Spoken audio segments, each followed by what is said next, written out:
Salve galera, beleza? Tudo bem com vocês? Bom pessoal, nesse vídeo aqui a gente vai falar por que o Windows vai ser, eu acredito que até 2027 aí, o melhor sistema operacional para quem trabalha com produção e criação de conteúdo, tá gente?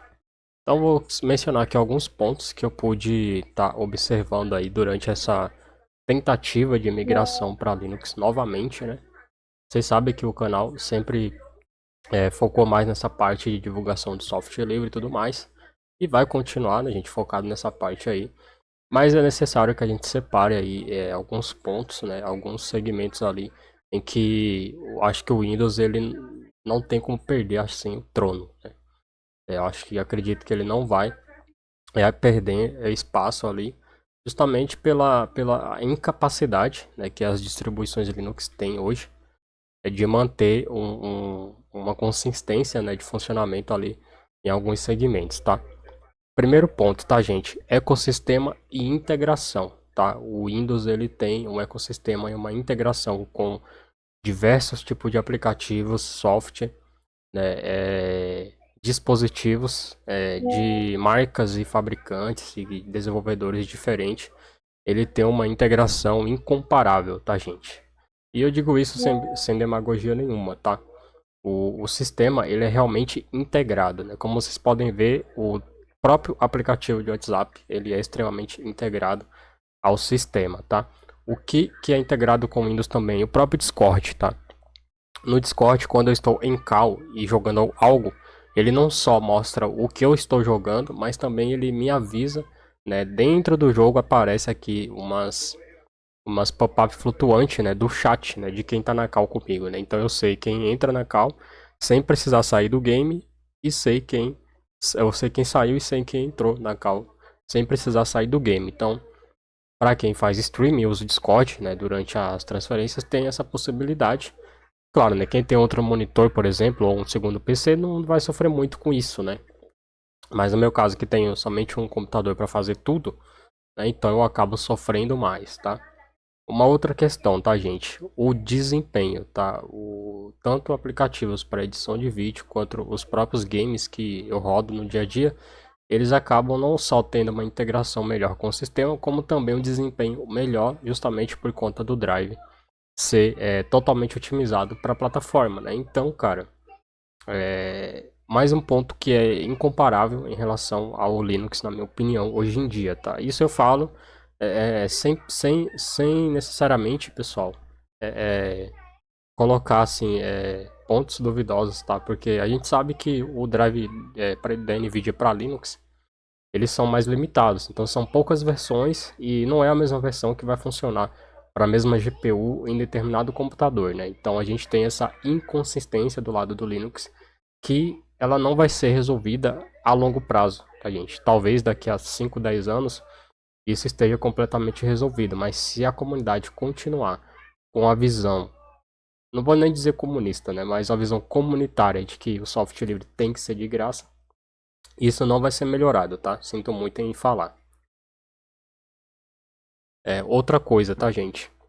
A integração do Visual Studio, que é um software que eu estou utilizando para estudar um pouco de programação, ele funciona melhor no Windows. A integração é melhor no Windows, tá? Tudo bem, tem várias linguagens que você pode programar do Linux também, todas eu acho, né? Acredito, mas aí você vai ter que procurar alternativas. Tem Visual Studio Code, por exemplo. Mas eu não me adaptei ao Visual Studio Code. Eu achei o Visual Studio muito mais intuitivo, né? Sem contar que a linguagem, tá, gente? Eu não entendo muito do inglês, né? Eu não sou fluente nessa área. E acaba que o Visual Studio ele acaba facilitando a minha vida, galera. Eu vou começar a utilizar a programação para produção individual, ou seja, para o meu uso pessoal, entendeu? Não é para vender curso para ninguém, não é para vender serviço de programação para ninguém, sim para aplicar no meu próprio empreendimento. Ou seja, não tem por que eu me especializar na linguagem de outro país, entendeu? É basicamente isso. Então, quanto mais eu conseguir facilitar a minha vida, né, a minha produtividade, melhor, tá? Eu iria gravar esse vídeo, né, usando o webcam para aparecer para vocês aí, mas não vai dar para fazer isso nesse momento, tá? Enfim, eu já mencionei a questão do próprio WhatsApp aqui, eu já mencionei a questão do Discord também, que ele é muito mais integrado ao sistema. É um app que a gente está utilizando, tem os fóruns dentro do Discord, né?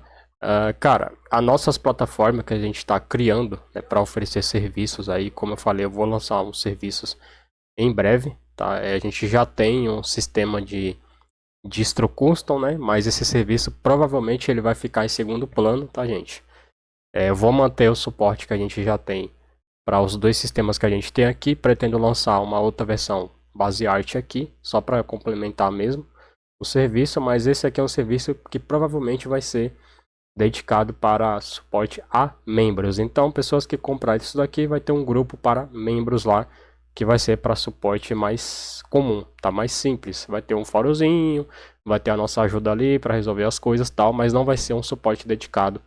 Não vai ter suporte à implementação de servidores, nada do tipo, e nem criação de redes virtuais, VLAN, esse tipo de coisa aí que empresas normalmente utilizam. Então, dentro desse serviço aqui não vai ter suporte a isso, vai ser um suporte apenas para as distribuições. Acabou. Instalei aqui, deu problema em tal drive. A gente vai lá, vai entrar em contato com a pessoa e vai ajudar a pessoa a resolver. É isso. Basicamente esse suporte, por isso que vai ser acessível, tá? Vai ser um suporte mais individual. Se uma empresa quiser contratar esse serviço aqui, obviamente que vai ter um pacote ali mensal mais caro, tá? Então, para as plataformas que a gente está implementando, esse aqui vai ser o nosso chat, por exemplo, vai ser o nosso, onde a gente vai, aqui ó, tem um suporte de membros, tá vendo? Então, isso aqui é um grupo muito parecido com o WhatsApp, não pretendo fazer integração de WhatsApp, tá? Se for uma coisa que facilite, né, para a gente implementa, mas se for algo que vai aumentar, só vai aumentar a demanda e não vai tornar o serviço produtivo, a gente não vai integrar, e ponto, tá? Não interessa quantas pessoas vão pedir isso. Tá? O chat é totalmente acessível tanto pelo smartphone quanto pelo PC. Entrou nesse link aqui, você vai cair nesse chat aqui e ele funciona de forma muito semelhante ao próprio WhatsApp, sem a necessidade de você instalar nada no celular. Você pode acessar de qualquer navegador. Se você estiver na Lan House, você consegue acessar. Se você estiver no seu trabalho e precisar falar com alguém da equipe de suporte, você vai conseguir falar independente do navegador. Não vai ter que ter o WhatsApp Web, nem o aplicativo do WhatsApp em lugar nenhum. Acessou o link, vai cair no chat, entrou com sua conta lá, não tem erro. Logou com sua conta, você vai ter todos os recursos que todo mundo vai ter aí, né? Tudo que tem no WhatsApp tem aqui. Basicamente tudo. A única coisa que não tem aqui é postagem de status, eu acho, tá? E ainda assim eu acho que dá pra você fazer postagens nos grupos, tá? Então vai ser um negócio bem completo.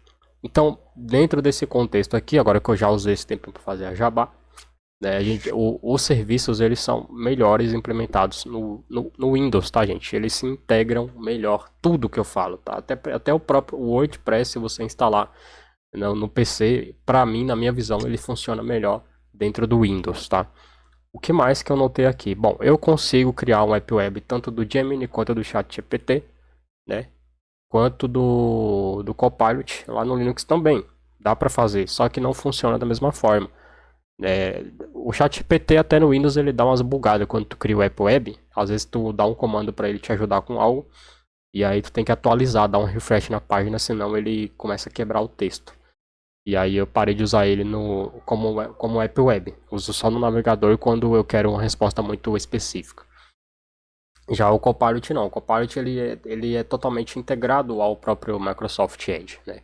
Eu não uso o Edge como principal, mas eu acabei cedendo aí a utilizar o Copilot vinculado ao Edge mesmo, tá? Tem muito mais funções, é muito mais completo, né? O próprio Edge tem ferramentas interessantes que às vezes eu acabo utilizando, né?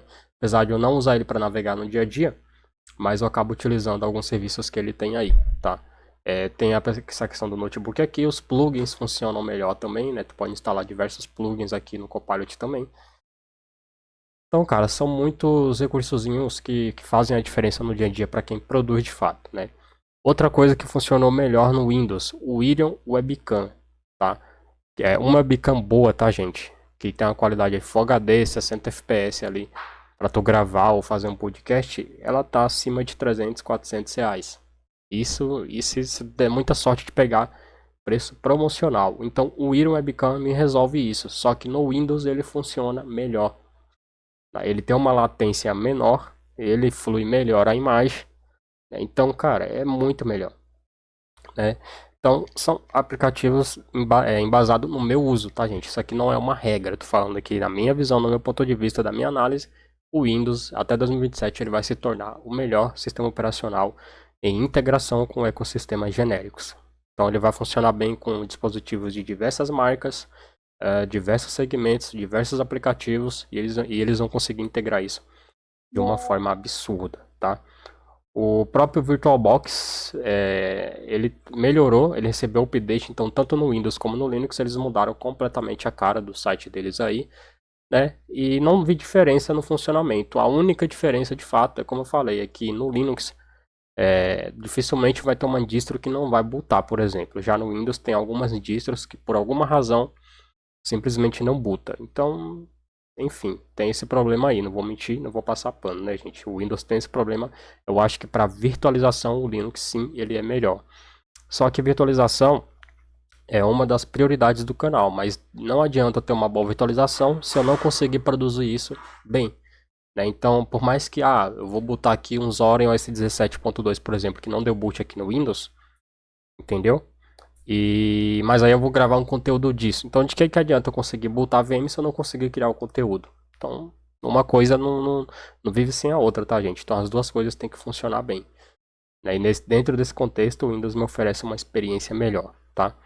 Outra coisa interessante é que no Linux, por exemplo, no KDE, para você ter uma visão multitask decente, você precisa instalar alguns plugins, como widgets para você acessar a função, ou configurar atalhos no Plasma, enfim, tem que fazer toda uma configuração ali para tu ter um bom gerenciamento de área de trabalho virtual. Aqui eu já tenho o botãozinho, né? Eu já consigo ter aqui todos os apps aqui em multitarefas e eu posso criar outras áreas de trabalho aqui, né? E tudo isso é muito fácil, tá, gente? Então, a gente tem aí cara, essa otimização do sistema, né? O painel de widget não é algo que é relevante, dá para você adicionar tudo isso no Linux também. Tô falando aqui de aplicativos de produtividade de fato, tá, gente? Uma coisa bacana é que o CalRunner do KDE, ele não indexa, pelo menos eu não consegui fazer indexar acesso ao meu disco secundário, que é na onde está a maioria dos meus arquivos. Então, por exemplo, máquinas virtuais normalmente está aqui em jogos, tá? E arquivos onde o OBS acessa, por exemplo, os overlay do OBS, né, os trailers, tudo mais, está tudo aqui. Então, quando eu quero jogar algo no OBS durante a transmissão, eles ficam armazenados aqui, ó, em arquivos, né, dentro da pasta chamada introduções e overlay. Então tá tudo aqui. Então, quando eu quero jogar algo para OBS, eu não coloco no meu HD do sistema, ele acessa tudo no HD secundário, tá bom? Então essa integração ele funciona melhor aqui também no Windows, tá, gente? Tem distribuições, por exemplo, o KDE Plasma tu consegue acessar o tempo todo esse HD aqui, mas no Gnome, por exemplo, ele fica bloqueado por senha na maioria das distros. Tu vai ter que ir lá no discos e fazer toda uma configuração para ele não pedir senha. E mesmo assim, quando tu liga o sistema, ele não monta automático. Ele diz que monta, mas não monta. Você precisa abrir o disco para poder liberar acesso para os outros aplicativos. Então, isso são processos que acabam atrasando o usuário, tá? E eu digo isso, cara, porque de fato atrasa. E eu acho que o ponto principal que me fez realmente voltar ao Windows em menos de 24 horas de novo, né? Pela segunda vez, né? Eu volto para o Windows em menos de 24 horas é a edição de vídeo. Tá, gente? O Windows, ele não só tem milhares de aplicativos para edição de vídeo, tá, gente? Que tu pode pesquisar na própria loja, por exemplo, né? Ó, ele já me deu aqui, ó, o Wondershare Filmora, né? Ou Wondershare Filmora, que é um dos melhores editores de vídeo hoje em dia. Tem o CapCut, que a galera tem preconceito por ser chinês, né? Mas eu uso ele particularmente, tá? Mas se tu colocar no campo de pesquisa, olha a quantidade, tá? Aí tu tem o Vega Video Editor, que é uma versão grátis, não do Vega Pro, nada disso, tá? É um editor de vídeo baseado no Vega, talvez ele se inspirou no Vega, né? Aí tem gravador de tela, aí tem, mano, aí tu tem, cara, muitos aplicativos aqui. Tem um conversor aqui que eu não conheci, inclusive, apareceu aqui, ó. Talvez eu traga um vídeo sobre ele, tá? Reprodutor de vídeo, né? Cara, tem, assim, uma cacetada de apps aqui, né? para esse segmento. Se tu colocar gravador de tela aqui, por exemplo, cara, tu vai encontrar um monte de gravador de tela que funciona bem, tá? Se tu tiver uma placa de vídeo mais ou menos aí de entrada, qualquer uma, NVIDIA ou AMD, ou Intel mesmo, qualquer gravador desse aqui, ó, que vocês colocar, vocês vão conseguir não só gravar, até mesmo transmitir, tá? Inclusive eu vou testar alguns para trazer conteúdo aqui para o canal, mas tem muita coisa aqui, tá? Olha, mestre gravador de tela. Então assim, os apps, a maioria dos desenvolvedores estão focando aqui no Windows, entendeu? Justamente para conseguir fazer isso daqui, ó, que vocês estão vendo aqui, tá vendo? Esse aqui, ó, Screen Mix gravador de tela, Mix Lab. É um gravador super completo com um monte de recurso profissional, só que tem um porém, ele é pago, né? Ele é pago. Então tem essa possibilidade, você criar algo, né, algo legal, né, e bom dentro da plataforma e conseguir vender isso dentro da loja do Windows. Então é muita coisa, tá, gente, que a plataforma oferece, o ecossistema oferece, que tu acaba tendo ali uma vantagem até mesmo financeira, tá? Voltando à questão da edição, tá, gente? Não dá para comparar Kdenlive. Eu testei Kdenlive, testei o Flowblade, testei o Shotcut, né? O OpenShot eu já testei diversas vezes. E testei o próprio DaVinci Resolve, né? E tanto no Kubuntu, cara, para você instalar ele, você tem que rodar diversos comandos para conseguir instalar as libs sem que ele remova o plasma. No Zorin ele vai perfeito, liso. Tu só instala as libs que ele pede, acabou. Ele já funciona. Só que tem um porém. Não reconhece MP4, não reconhece MKV. Eu tentei fazer reconhecer ponto .mov e não reconheceu. Converti o vídeo para QuickTime usando o WinF. O WinF Conversor, alguma coisa assim, o nome do aplicativo. E ele não reconheceu. Então assim, DaVinci Resolve, que é uma ferramenta renomada, infelizmente no Windows ele reconhece automático o vídeo MP4, enquanto que no Linux ele não reconhece. Então, cara, aí fica difícil, porque daí não tem como, galera, não tem como comparar Kdenlive com nenhum outro editor da atualidade. Kdenlive já era. Ele é um editor muito bom para quem vai só cortar e postar. É isso. Mas se você vai inserir texto, se você vai inserir dinâmica de cena, se você vai inserir filtros, se você vai recortar fundo de vídeo em tempo real, se tu vai fazer troca de cenário, colocar o cenário virtual em algum vídeo, tu não consegue, entendeu? Tu não consegue, pelo menos não de forma automática. Tu tem que fazer tudo na base da mão mesmo, entendeu? E eu acho que nem é possível fazer isso, de fato. Tá, tanto que eu não vejo nenhum produtor de conteúdo profissional usando mais o Kdenlive, porque ele precisa de ferramentas manuais demais para fazer isso, né?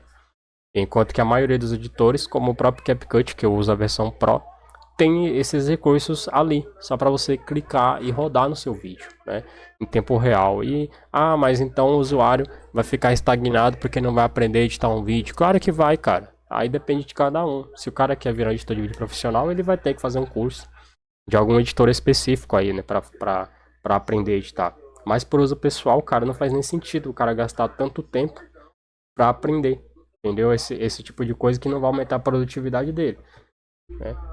E eu não tô falando nem de aprender a editar vídeo, porque eu edito vídeo tranquilamente com o Kdenlive. O problema é que tu tem que, se tu quer fazer um texto customizado, com a aparência do canal, por exemplo, com as cores do canal, com a temática do canal, eu tenho que abrir o Canva, fazer a animação toda no Canva, para depois baixar e usar um chroma key no Kdenlive. Então assim, é uma limitação de tempo absurda, não é nem de função, porque beleza, mano, tu vai ter mais trabalho? Vai, mas tu vai chegar no mesmo resultado. Só que tu vai perder muito tempo em um processo a mais, entendeu? Então, em vez de eu abrir o editor e pegar os elementos que o editor me oferece para criar minhas próprias animações ali do jeito que eu quiser, eu vou ter que fazer isso em um outro aplicativo para depois importar isso para o editor de vídeo. Então, na minha opinião, isso não é viável para mim, tá? Então, eu acho que dentro desse contexto, o Windows ele vai se tornar aí o melhor sistema operacional para quem produz conteúdo, e isso eu estou falando até mesmo que ele vai ficar acima do Mac OS, tá? Porque o Mac OS tem um nicho muito específico na área de design. Então, dentro desse nicho aí, o Mac OS ele acaba tendo as melhores ferramentas, sim. E inclusive ele tem suporte pro Adobe, se não me falha a memória, tá? Mas o próprio DaVinci Resolve te dá ali opções de layouts baseados no Final Cut, no Adobe, né, no Vegas, se eu não me engano. E no Linux, esses layouts simplesmente não funcionam, cara. Tu seleciona lá e eles não funcionam. É incrível isso, tá? Cara, eu acho que é isso. Esse vídeo foi mais só foi mais para mencionar esses pontos que eu andei observando aí. Com relação a games, eu não vou entrar nesse mérito, porque a gente sabe que o Linux tem uma limitação para jogos, até mesmo por conta do anti-cheat. Mas questão de desempenho, eu acho que as duas melhores distros que conseguiu se aproximar mais do Windows na questão de jogos foi o Zorin OS e o Kubuntu hoje, com a minha placa, que é uma GTX 1660, tá? De 6 GB e ela é o modelo GDDR5, não é o modelo GDDR6, que é a versão super dela, né? Então, usando essa GPU e esse processador que eu tenho hoje, o Windows ele consegue me oferecer um suporte, né, 2 vezes melhor do que qualquer distribuição Linux que você mandar eu instalar aqui. Não adianta, eu aposto R$ 100, 200 com qualquer pessoa para fazer qualquer distribuição rodar com 90% do desempenho que o Windows oferece aqui. Não dá. Não adianta, tá? Vai ter problema com algum bug na imagem de algum jogo, vai ter perda de desempenho na gravação, na transmissão, na qualidade final da imagem. Alguma coisa tu vai perder, não adianta, tá? Agora, por exemplo, jogos que estão aí há muito tempo no mercado, como Dying Light, Left 4 Dead, próprio Farlight, que já está bem otimizado. Isso aí quase que tu não vai sentir diferença. No Farlight tu ainda tem uma diferença que é, enquanto o Windows consegue segurar, o processador tá lá, torando 100% de uso, mas o Windows segura 144 FPS. Já no Linux não segura, ele fica 120, caindo ali para baixo de 100. Né? Então o Linux não consegue segurar isso. E como eu falei, isso é um problema de uso de thread, por exemplo. Parece que no Linux ele usa mais threads para manter o desempenho da GPU, causando um gargalo maior. Né? Enquanto que o Windows ele consegue dividir o uso desses threads de forma mais automatizada, deixando ali o processador ter mais folga. Né? Então, mesmo quando ele está em 100%, em ambos os sistemas, o Windows consegue segurar o FPS lá no topo, né? 240 se eu quiser, 120, igual normalmente quando eu jogo Fallout eu deixo 144. Ele segura, né? E o Linux não consegue segurar.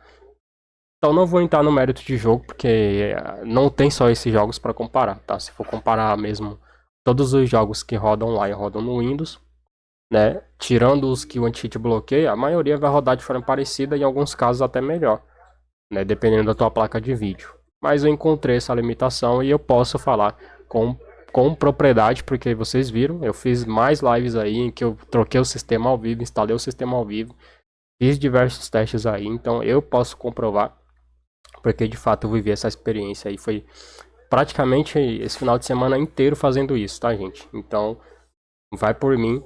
Eu acho que se você quer, de fato, trabalhar com edição de vídeo, de imagem nem tanto, mas edição de vídeo, produção de conteúdo em fazer streaming, gravar vídeo, postar, diversas plataformas, né, TikTok, Kawaii, YouTube, enfim, tudo isso daí, não adianta, cara, tu vai ter que ter o Windows em algum momento ali para tu fazer esse tipo de coisa, ou no mínimo o macOS, tá? Pelo menos essa é a minha visão, eu acredito que a maioria dos YouTubers de fato vão concordar com isso. Mas enfim, queria ver, ler sua opinião, né? Fazer um vídeo lendo opiniões de vocês, quem sabe. Deixa aí nos comentários qual que é a sua opinião. Se você já passou por isso, ou se você tem canal e tá passando por isso, né? Ou se tem algum editor de vídeo que você usa aí que consegue te atender. Agora a questão é, galera, não adianta você falar, eu uso tal editor e me serve bem. Beleza, mano, mas tem que ver como que você edita seus vídeos, porque edição de vídeo vai muito da personalidade, tá, gente? Então, cada editor de vídeo tem sua própria personalidade para editar, porque o editor de vídeo não é o aplicativo de edição. Né? O editor de vídeo, na verdade, ele é o usuário que edita, né? Então, cada editor de vídeo tem sua própria personalidade. E aí é onde que cada aplicativo vai conseguir atender determinado tipo de pessoa. Né? No meu caso aqui, o que mais me serve, o que mais otimiza o meu trampo é o Movav e o CapCut, né? Justamente porque eles se assemelham muito com o KineMaster, né, o Video Show, que é um aplicativo para smartphone, que são apps que eu sempre utilizei no meu dia a dia para, sei lá, fazer vídeo de igreja, né, fazer vídeo para escola, fazer vídeo para postar em status, enfim. Então eu me adequei mais nesse segmento aqui de editores para iniciante mesmo, né? Então, eu acho que esses aplicativos acabam me servindo muito mais, até o próprio Filmora não me agrada muito, tá? Eu não consigo me adaptar à lógica de edição do Filmora, apesar de ser muito parecido com o próprio CapCut, tá, gente? Então, deixa aí nos comentários qual que é o editor de vídeo que você utiliza. Né, se tem um canal, deixa o link aí nos comentários para eu poder passar e dar uma analisada. Eu acho que seria interessante até trazer um vídeo analisando canais de Linux. O que vocês acham? Beleza? Bom, vou ficando por aqui. Deixa o seu like aí. E se não for inscrito, se inscreva aí no canal e ativa o sininho das notificações. Vou ficando por aqui. Valeu e até o próximo vídeo.